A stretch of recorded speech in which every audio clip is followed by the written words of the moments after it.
What we are getting at this moment are pictures from Chennai where superstar Rajnikant is now casting his vote, and we are also getting pictures now of the DMK chief Karunanidhi now going into the polling station. Remember, he's more than 90 years old but still as politically relevant in Tamil Nadu as anyone can be. His party hopes to make a comeback in this election. Remember, they were shunted out of power last time around in 2011 and in the 2014 elections. It was a rout. This time around, the DMK hopes that the fortunes are going to change or tilt in their favor.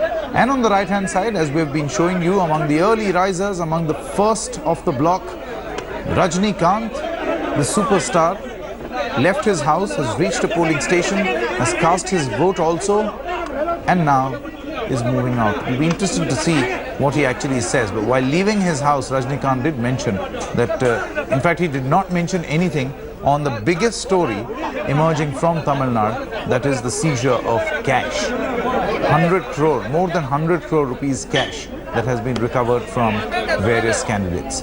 We'll go back to Kerala in just a short moment, but for the moment we're going to stay with Chennai. We are going to stay with pictures coming in from various polling booths in Chennai, and also we'll get you reports, comprehensive reports from Tamil Nadu. Let's see if we've got Rohini joining us at this moment. Rohini, good morning. What are you hearing at this moment?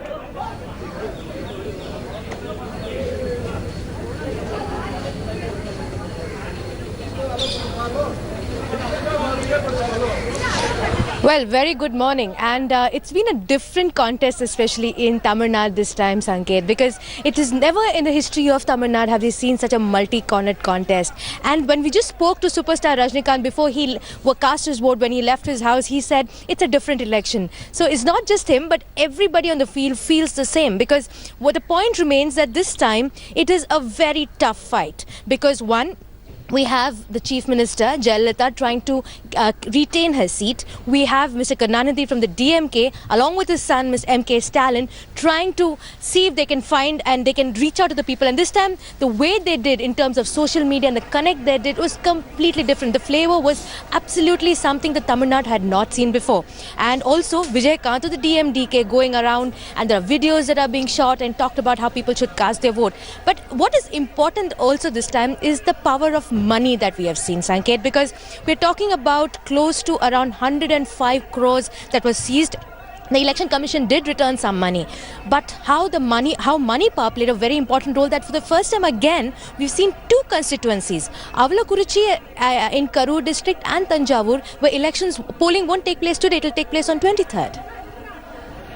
That's right, polling is going to take place on the 23rd at places where there have been serious allegations of money being distributed among voters. The Election Commission has cracked down. But what are the political parties saying? Because, you know, these are serious allegations. And 100 crores is not some loose change. Well, some politicians might want to feel it is, but this is not loose change. This is serious money.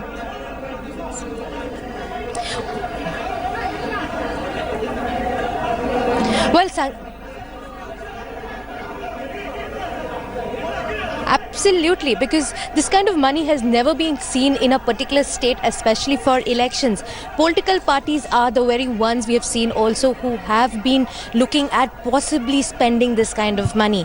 The Election Commission had set up even a particular number where you can just dial and talk about suspicious movements, or where you can see money is being distributed. And it is based on these calls and these rates that this 105 crores of rupees was seized, Sanket. Apart from that, we have seen how even there are various ways we have seen of how the voters were trying to be bribed or money was being distributed. There were different innovative ways this time. The power would shut down in the middle of the night, and you could actually hear some people talking about how money was distributed in certain areas. There were also ways of how a puja thali was used, where a 10 rupee note would put, that serial number would be taken, and then you could go to the closest grocery shop or to the electronic shop and get things worth 2,000, 3,000 rupees.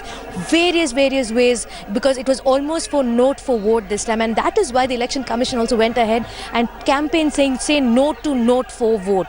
But at the same time, this tussle that we're seeing, especially in Tamil Nadu this time, between multiple parties, not just the Dravidian parties of ADMK and DMK, but also with the coming in of DMDK, as well as the BJP trying very hard this time, though they have been campaigning aggressively across the state.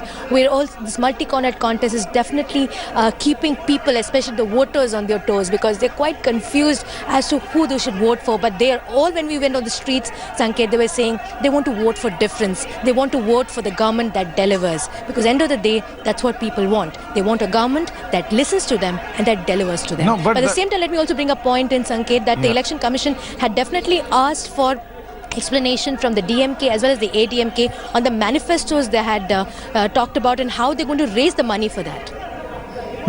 Okay. Thanks very much for joining us at this moment, Rohini. We'll of course come back to you.